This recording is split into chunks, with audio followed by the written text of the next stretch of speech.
συναγωνιστές και συναγωνίστριες, Έλληνες και Ελληνίδες που θα παρακολουθήσετε αύριο, εάν παρακολουθήσετε την ομιλία αυτή. Σας ευχαριστώ θερμά για την παρουσία σας, που είναι μια απάντηση σε αυτό το καθεστώς της προληπτικής λογοκρισίας, της αντισυνταγματικής, την οποία ζούμε. Όπως γνωρίζετε, η ΕΡΤ αποφάσισε να μην μεταδώσει ζωντανά τη σημερινή ομιλία μου στην κοινοβουλευτική ομάδα και στους συνεργάτες. Την ίδια στιγμή που σε κόμματα ανύπαρκτα, που μόλις πέρασαν το 3%, δίνεται αυτή η δυνατότητα. Φαίνεται πως για τους μεγάλους δημοκράτες που μας εξουσιάζουν υπάρχουν δύο κατηγοριών Έλληνες. Εμείς και οι άλλοι. Έχουν δίκιο. Εμείς οι Χρυσαφίδες.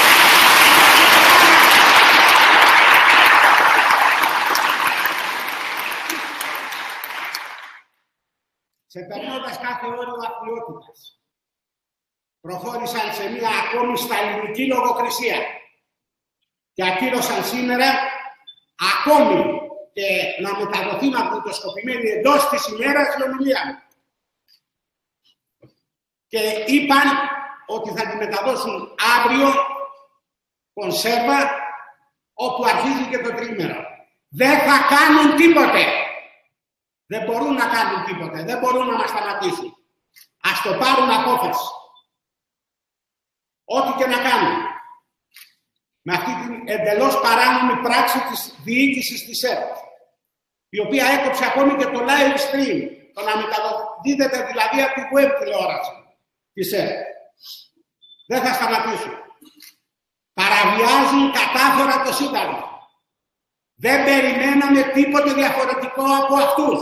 Όλοι τους, ΠΑΣΟΚ, Νέα Δημοκρατία που κυβέρνησε στο παρελθόν και ΣΥΡΙΖΑ σήμερα, πουλάνε κομμάτι-κομμάτι την πατρίδα μας. Και υπάρχει μια δύναμη που αντιστέκεται. Η Χρυσή Αυγή. Και αυτό θα χωρέσει.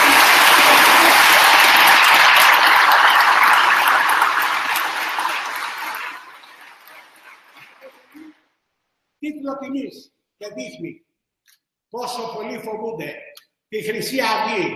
Τη Χρυσή Αυγή που επιμένει. Τη Χρυσή Αυγή που αντιστέκεται. Που είναι η Ελλάδα που επιμένει και αντιστέκεται.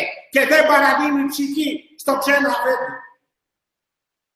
Χαρακτηριστικό της ψευτοδημοκρατίας τους είναι ένα γεγονός των προηγουμένων ημερών.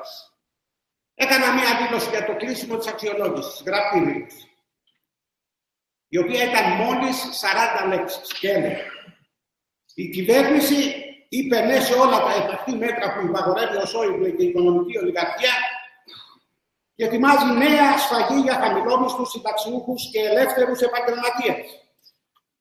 Η Χρυσή Αυγή θα καταψηφίσει όλα τα μέτρα του μνημονίου. Ο Α του κυρίου Κοντομινά και ο Σκάι του κυρίου Αλαφίδη που έλεγε ναι, αδικήστε, έτσι έλεγε στην εξεταστική, και θα σας δίνουμε το βήμα που σας αναλογεί, δεν έπαιξαν καθόλου τίποτα. Ο Στάρ και ο Αντένα μόλις τις πρώτες 13 λέξεις συγκεκριμένα. Η κυβέρνηση είπε ναι σε όλα τα επαχθή μέτρα που υπαγορεύει ο Σόιμπλε. Φοβήθηκαν να πούν τα παρακάτω. Και η γερμανική οικονομική ολιγαρχία ετοιμάζει νέα σφαγή. Και ότι η Χρυσή Αυγή θα καταψηφίσει όλα τα μέτρα. Φοβούνται ακόμη και την τελευταία μας λέξη. Γιατί είναι ένοχοι. Οι ένοχοι φοβούνται. Και φοβούνται αυτούς που εκφράζουν γνήσια και αυθεντικά το λαό. Συναγωνιστές και συναγωνίστες. Μέσα στο κλίμα των ημερών είχαμε πριν λίγες ημέρες και μια τηλεοπτική συνέντευξη του Θεόδωρου Πάκα, ο οποίος μεταξύ άλλων δήλωσε: ο λαός ήταν διεφθαρμένος και αντάλλασε παροχές με ψήφους.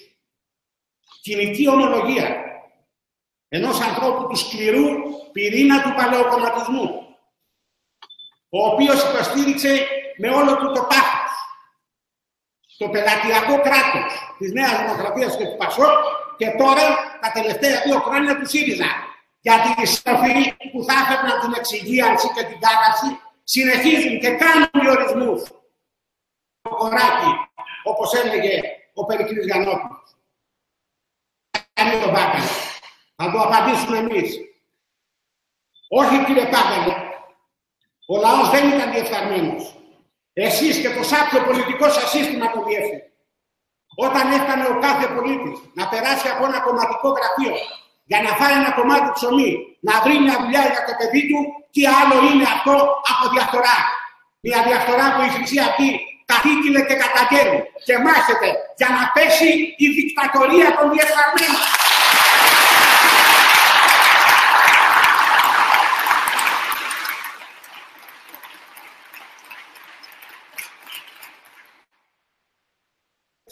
Ο Θεόδωρος Μπάκαλος είπε και κάτι άλλο.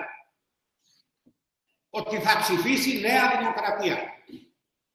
Ας τον χαίρεται λοιπόν η Νέα Δημοκρατία το ψηφοφόρο της και ας θυμηθούμε, και αυτό απευθύνεται ιδιαίτερα σε κάποιους που παριστάνουν τους πατριώτες στη Νέα Δημοκρατία, ας θυμηθούμε το Θεόδωρο Μπάκαλο που είχε πει τότε στον Άβαρ Πολυμπέρη, δεν λέμε ότι πήρε ο αέρας τη σημαία και αναφέρομαι στη σημαία των μνημείων. Ναι, την πήρε ο αέρας και πήγε στην καρδιά των εκατοντάδων χιλιάδων Ελλήνων και Ελληνίδων, στην καρδιά κάθε χρυσαφίτη και κάθε χρυσαφίτησα.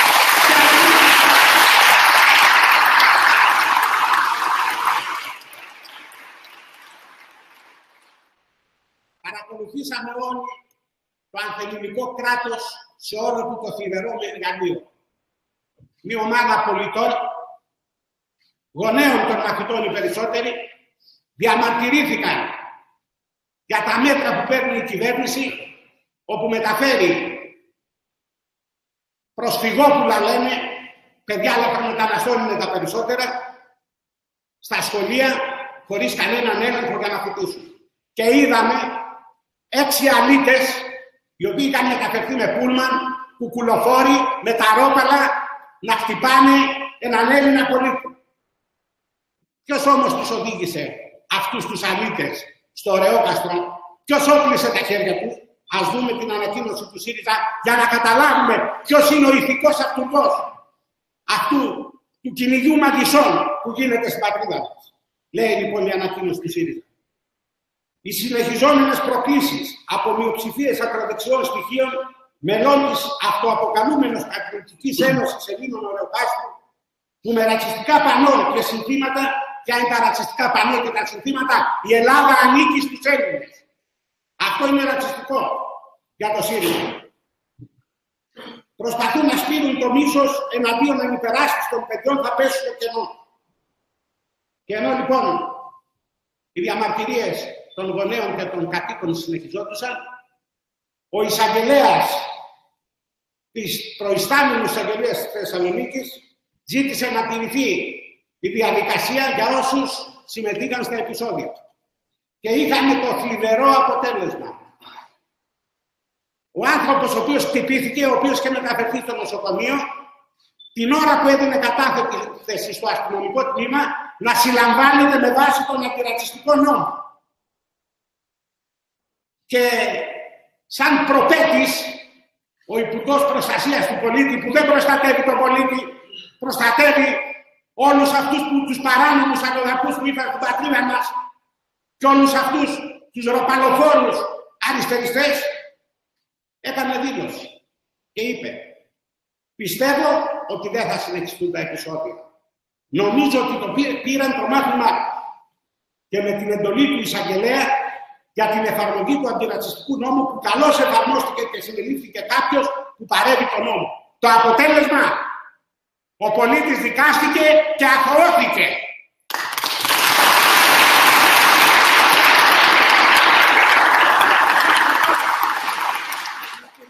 ΣΥΡΙΖΑ, ο οποίος παρενέβη σε μια υπόθεση της δικαιοσύνης, είναι πέρα για πέρα παράνομη και αντισυνταγματική. Και δεν είναι το μόνο στοιχείο που δείχνει ότι ο ΣΥΡΙΖΑ κινείται έχοντας στο πλευρό του παρακρατικές συμμορίες μεταφερόμενες από πόλη σε πόλη με πούλμα.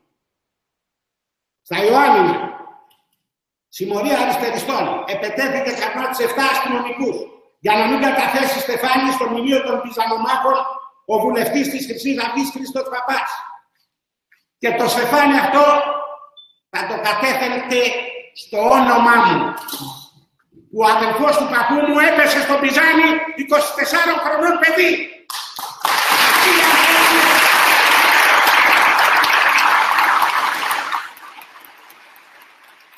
Είτε όμως ο ίδιος ο τοπικός βουλευτής του ΣΥΡΙΖΑ Στέφος και κάλυψε απόλυτα τα έσχη των κόκκινων τρομοκρατών αυτών των αλητών και είπε: η παρουσία ενός μέλους εγκληματικής οργάνωσης ίχνε από μόνη της πρόκληση. Αυτά είπε ο βουλευτής του ΣΥΡΙΖΑ. Ναι, λοιπόν, το ότι υπάρχουμε μέσα στη σαπισμένη πολιτεία σας, ξενόμουν της αριστεράς και της ψευτοδεξιάς, είναι μια πρόκληση και θα συνεχίσουμε την πρόκληση αυτή.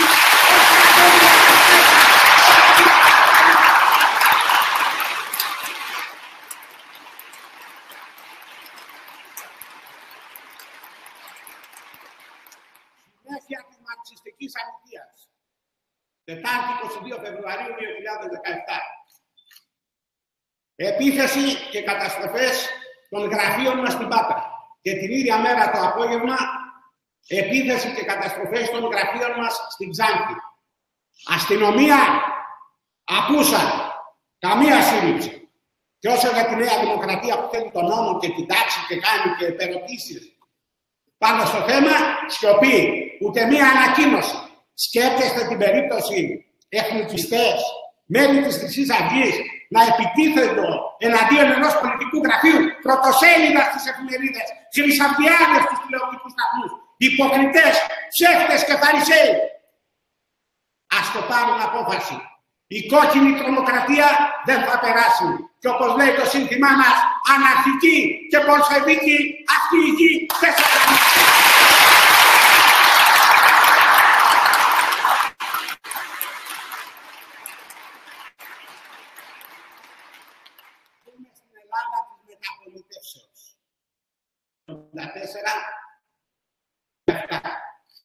Ζούμε στην τελευταία κομμουνιστική χώρα της Ευρώπης.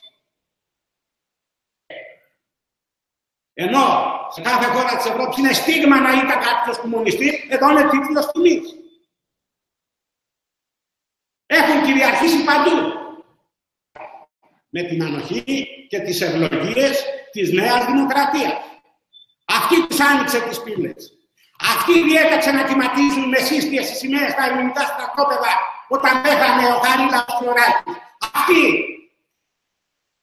οι δοσύλλογοι της Νέας Δημοκρατίας που τους αρκούσε να έχουν την εξουσία και να παίρνουν ψήφους. Τίποτε. Παρέδωσαν τη χώρα στην αριστερά. Τα ελεγχόμενα. Τους ανάστρων από το πουθενά ανέτειλε στην Ελλάδα η Χρυσή Αυγή και γεμίσαν πεζοδρόμια, πλατείες, πόλεις και χωριά με γαλανόλευτες και εθνικιστικά λάβαρα. Τότε τρόμαξαν και έστησαν μια μεγάλη πολιτική σκευωρία. Δεν θα αντέξει στον χρόνο, όπως δεν αντέχει τίποτε ψεύτικο και κάποιο. Ερχόμαστε τώρα στη συμφωνία με το Eurogroup της 20 Φεβρουαρίου του 2017.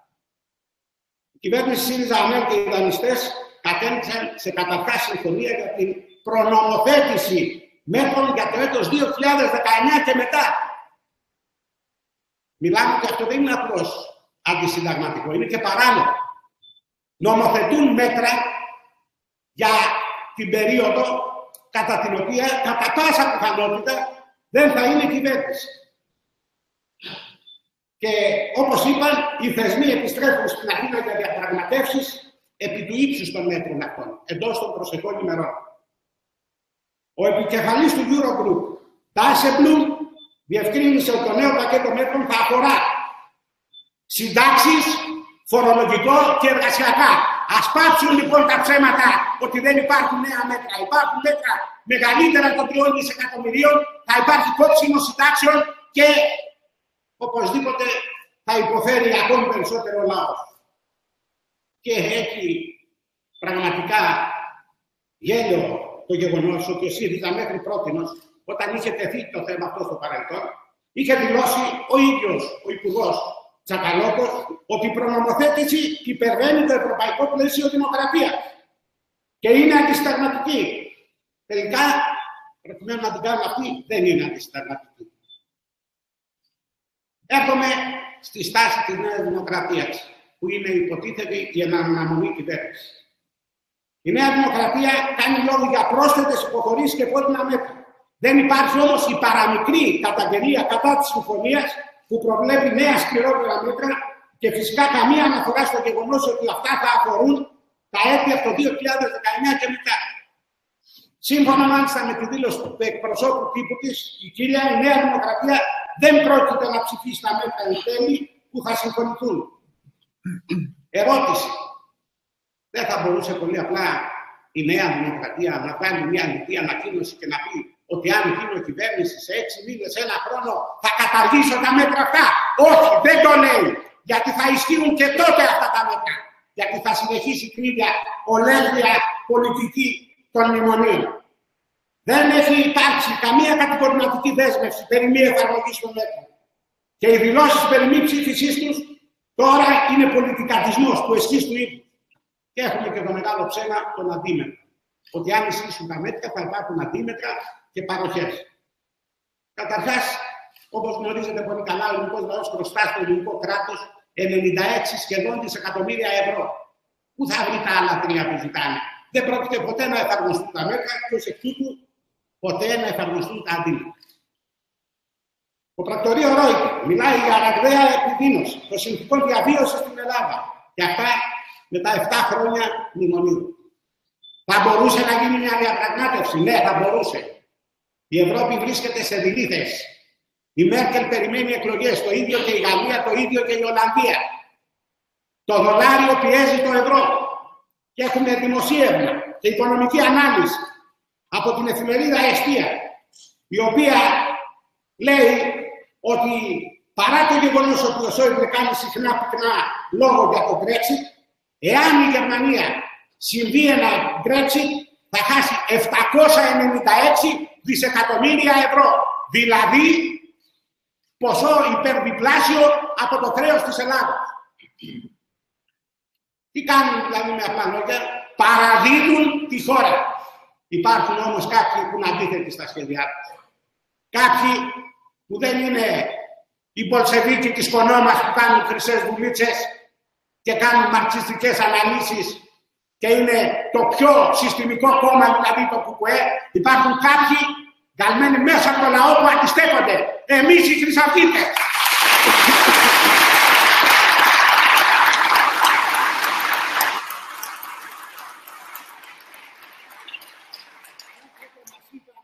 Οι εκπρόσωποι των θεσμών επιστρέφουν στην Ελλάδα για διαπραγματεύσεις. Επιστρέφουν στην Ελλάδα για να νομοθετήσουν. Και στο σημείο αυτό δεν μπορούμε παρά να θυμηθούμε τους στίχους του Κωνσταντίνου Καβάφη. Γιατί μέσα στη συγκλητώ μια τέτοια πραξία, τι κάθονται συγκλητικοί και δεν νομοθετούν? Γιατί οι βάρβαροι θα φτάσουν σήμερα. Τι νόμους πια θα κάνουν οι συγκλητικοί? Οι βάρβαροι σαν έρθουν θα νομοθετήσουν. Αυτό συμβαίνει στους αγωνιστές και στους αγωνιστές. Δεν νομοθετούμε σε αυτή την αίθουσα που βρίσκεται ένα επίπεδο κάτω από εδώ και 10 επίπεδα κάτω από την ελληνική τιμή. Νομοθετούν οι βάρβαροι. Αυτό η Χρυσή Αυγή δεν το δέχεται. Το πολεμά. Και μέσα σε όλα αυτά, καγωδία στα εθνικά θέματα. Η τουρκική απειλή παρούσα. Βολές στα χωρικά μας ύδατα από το φαρμακονήσι. Πρότεινα στη Βουλή να πάει μια αντιπροσωπεία βουλευτών όλων των κομμάτων να καταθέσει ένα στέφανο στα ίμια. Τίποτε. Και ανταυτού έχουμε το πατριωτικό άλοθη του ΣΥΡΙΖΑ. Το κόμμα του Πάνου Καμένου, το ΑΝΕΛ, που περνάει με ένα ελικόπτερο και πετάει ένα στεφάνι. Έχουμε επίσης και τον Κοντζιά, ο οποίος μιλάει υπουργός εξωτερικών για κόκκινη γραμμή. Για άλλο να είναι η κόκκινη γραμμή. Βγήκε το Τσεσμέ για έρευνες πετρελαίου στο Βόρειο Αιγαίο. Ψυχραιμία. Τι άλλο πρέπει να κάνουν οι Τούρκοι? Θα επανέλθω όμως και θα καταγγείλω δρυμύτατα. Το κόμμα των ΑΝΕΛ, του Πάνου Καμένου, που υποστηρίζουν πολλοί Φαρισαίοι. Φαρισαίοι της εξουσίας, που έχουν θόκους υψηλούς σε διάφορους χώρους. Και οι οποίοι λένε ότι είναι το πατριωτικό άλλο. Ωραία, τι άλλο να κάνει ο ΣΥΡΙΖΑ? Διέλυσε την παιδεία, διέλυσε την υγεία. Στις ένοπλες δυνάμεις πάνε τα πράγματα από κακό στο χειρότερο. Οι Τούρκοι συνεχώς μας προκαλούν. Γίνεται τζαμί. Τι κάνει ο Πάνος Καμένος? Στηρίζει την κυβέρνηση Τσίπρα. Δεν έχουν κανένα άλλο λοιπόν κάποιοι ψευτοπατριώτες να στηρίζουν την κυβέρνηση μέσω του Πάνου Καμένου. Το πατριωτικό άλοθη του ΣΥΡΙΖΑ πρέπει να τελειώσει. Είναι ίδιο ένοχος ο Πάνος Καμένος με τον Αλέξη Τσίπρα.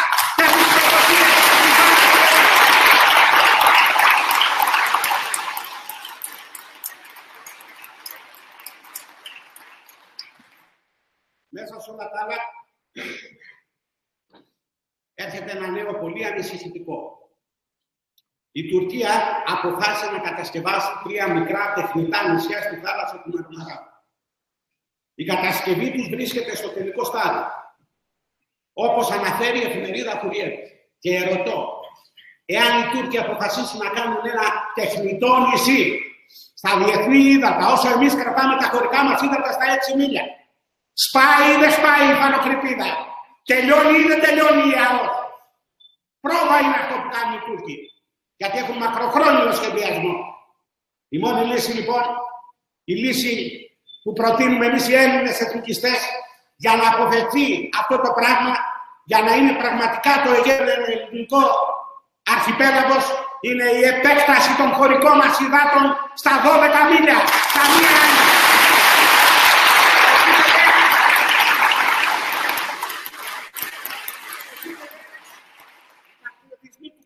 Και του Κοτζιά είναι πραγματικά παραμύθια για να εξαπαιτούν αφελείς. Επίσης, όπως μάθατε, με εντολή του Υπουργείου Παιδείας επιβάλλεται να διδάσκονται οι μουσουλμάνοι της Θράκης στη τουρκική γλώσσα, ανάμεσά τους και οι Πομάκοι που δεν γνωρίζουν τουρκικά και τους βάζει το ελληνικό κράτος να μάθουν τουρκικά. Αν αυτό δεν είναι προδοσία, τότε τι είναι? Και το πιο σημαντικό, η κυβέρνηση, για όσοι το ξέρουν, έχει 3 μουσουλμάνους βουλευτές, οι οποίοι δηλώνουν ότι έχουν σαν μητέρα πατρίδα την Τουρκία. Όποια στιγμή θέλουν ρίχνουν την κυβέρνηση. Η κυβέρνηση είναι ο όμηρος των 3 μουσουλμάνων.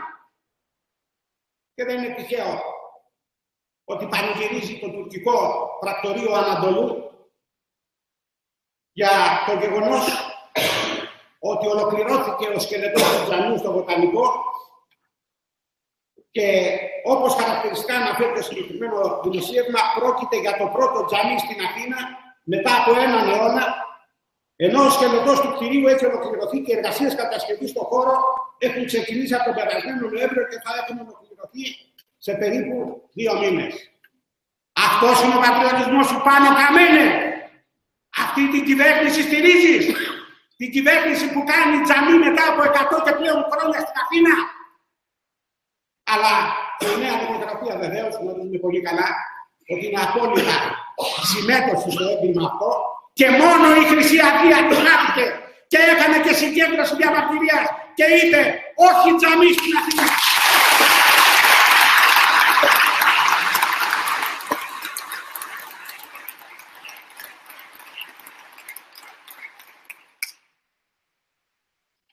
Ένα ακόμη γεγονός που καταδεικνύει τον ραγιαδισμό, την πατριδοκαπηλεία, την εθνική αναξιότητα αυτών που μας εξουσιάζουν, είναι η περίπτωση με το τάμα του έθνους. Για όσους δεν το γνωρίζουν, στην 4η Εθνοσυνέλευση των Ελλήνων το 1827, οι μπαρουτοκαπνισμένοι καπεταναίοι μας αποφάσισαν να κάνουν ένα τάμα για να ευχαριστήσουν τον Σωτήρα Χριστό για την απελευθέρωση της Ελλάδος από τους Τούρκους. Τι ήταν αυτό? Να κατασκευαστεί ένας μεγάλος ναός. Και η Νέα Δημοκρατία, όταν πρόκειται για το τζαμί ή για το σύμφωνο συμβίωσης, στηρίζει νόμους, τροπολογίες, τους ψηφίζει, συναγωνιζόμενοι τους εθνομηδενιστές της αριστεράς για το ποιος είναι περισσότερο προοδευτικός. Όταν πρόκειται για την εκπλήρωση του τάματος του έθνους, τότε με εντολή του ίδιου του Προέδρου Κυριάκου Μητσοτάκη γυρνά επιδεικτικά την πλάτη στον ελληνισμό και την ορθοδοξία. Με αφορμή μια απόφαση εράσιμο του το 2013, η είχε καταθέσει ερώτηση για το τάμα του έθνους.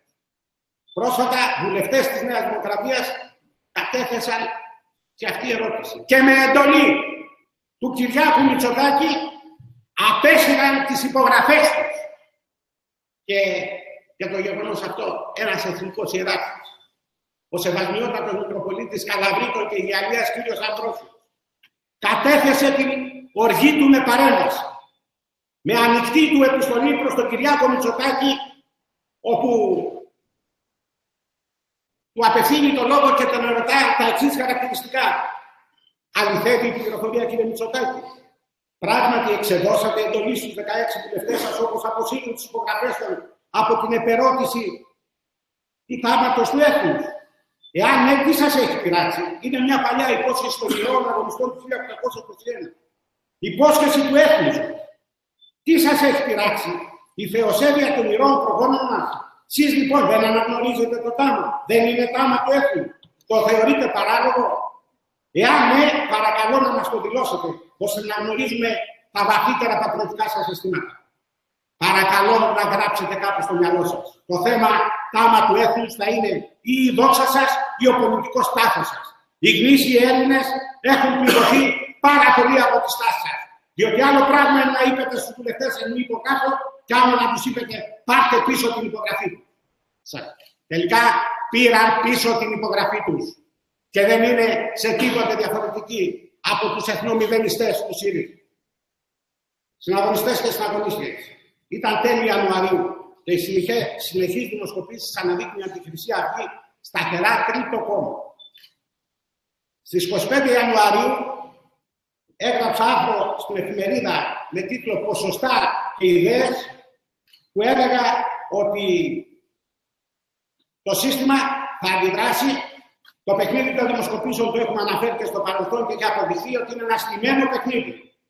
Πρέπει να πορευτούμε σταθερά και αταλάντευτα. Και λίγο καιρό μετά είχαμε στις 28 Ιανουαρίου του 2017 στη Λεωφόρο Μεσογείων, παρόλες τις απαγορεύσεις και τους αποκλεισμούς, μια μεγάλη συγκέντρωση προς τιμή των 3 γενναίων αξιωματικών του πολεμικού μας ναυτικού. Και το σύστημα ανησύχησε. Ανησυχεί και ετοιμάζει νέο κύμα λάσπης. Και έγραφα στην 1η Φεβρουαρίου στην εφημερίδα. Η Χρυσή Αυγή ανεβαίνει. Φυσική συνέπεια. Ο πόλεμος του συστήματος εναντίον μας κλιμακώνεται. Απόλυτα προβλέψιμη λοιπόν η πολιτική μας αντίπαλη. Και όσο για μας, να τους το πούμε μια και καλή. Δεν μετανιώνουμε για τίποτε. Δηλώσουμε καλή.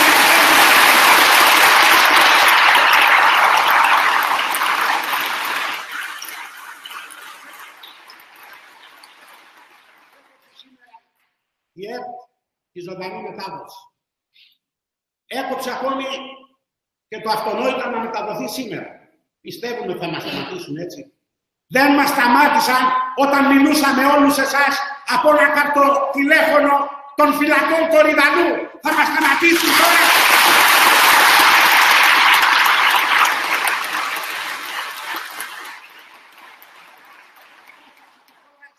Πηγαίνει από το κακό στο χειρότερο. Με την πολιτική των μνημονίων η οικονομική κατάρρευση είναι δεδομένη. Η παιδεία μυρίζει σαπίλα, εθνομηδενισμό, μαρξιστικό βούρκο και αθλιότητα εθνομηδενιστική. Η υγεία διαλυμένη. Τα εθνικά θέματα, Θράκη, Βόρειος Ήπειρος, Αιγαίο, Κύπρος, από τη μία υποχώρηση στην άλλη.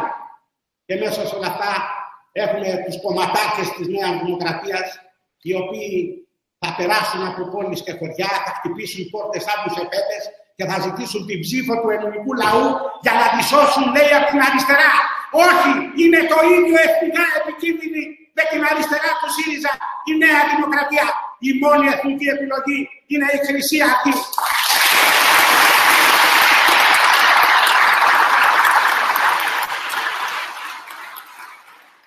Οι επαγγελματίες εθνικόφρονες τελειώνουν. Οι επαγγελματίες εθνικόφρονες όμως και πάλι θα αδράξουν την ευκαιρία για κάποιο διορισμό που θα τους υποσχεθούν να αρχίσουν να μοιράζουν υποσχέσεις. Πέστε σε όλο τον ελληνικό λαό ότι του λένε ψέματα, το έχουν χρεοκοπήσει το κράτος, δεν μπορούν να δώσουν τίποτε, είναι εθνικά επικίνδυνοι. Και μέσα σε όλα αυτά, μέσα στην ανέχεια, μέσα στην έρημο των ιδανικών που την έφεραν με τα μαρξιστικά ιδεολογήματα και τις αντεθνικές φιλελεύθερες θέσεις, έχουμε την παθητικότητα ενός ολόκληρου λαού. Μια παθητικότητα που μας θυμίζει τους στίχους του Παλαμά. Δεν έχεις όλοι μπεθεούς, μη δε λεβέντε σιώσα. Ραγιάδες έχεις μάναγι, σκυφτούς για το χαράτσι. Πούφλοι και οπλοί καταφρονούν τη θεία τρεχιά σου γλώσσα των Ευρωπαίων περίγερος και των αρχαίων παλιάτσι. Αυτοί είναι σήμερα οι Έλληνες της Ελλάδας του ψευτορωμαϊκού του 2017. Περίγερος των Ευρωπαίων και παλιάτσι των αρχαίων. Απέναντι σε όλους αυτούς όμως κάποιοι που δεν είναι σκυφτοί, δεν είναι ραγιάδες, είναι οι μαχόμενοι χρυσαυγίτες που αγωνίζονται ενάντια στη ξενοκρατία με το σύνθημα «Θέλουμε την πατρίδα μας πίσω».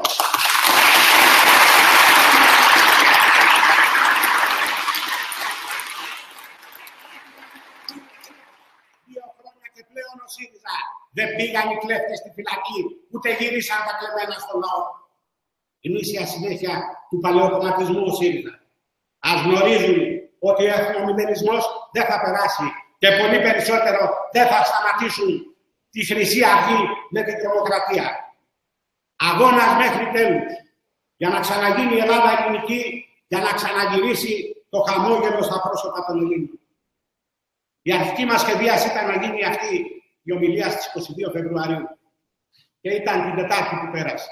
Ήταν μια μέρα σημαδιακή. Ήταν η μέρα που πέρασε ο Αλέξανδρος Υψηλάτης, ο λησμονημένος αυτός ο μεγάλος ήρωας, ο αρχηγός της φιλικής εταιρείας, τον ποταμό Κρούχος.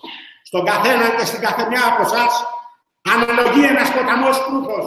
Διαβείτε τον, υψώστε τον άβαρο της επαναστατικής εθνικής ιδέας και μόνο τότε θα σωθεί η Ελλάδα.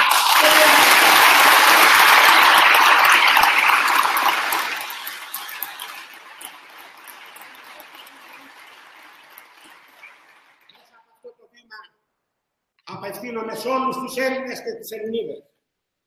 Όποιος θέλει να αντισταθεί, υπάρχει μια θέση δίπλα μας. Όποιος θέλει να ζήσει, ας πολεμήσει, γιατί τίποτε δεν χαρίζεται στον κόσμο αυτό. Ψηλά τις σημαίες συναγωνιστές και συναγωνιστές. Αγώνας για πίστη, πατρίδα, ελευθερία. Αυτό είναι το σύστημα.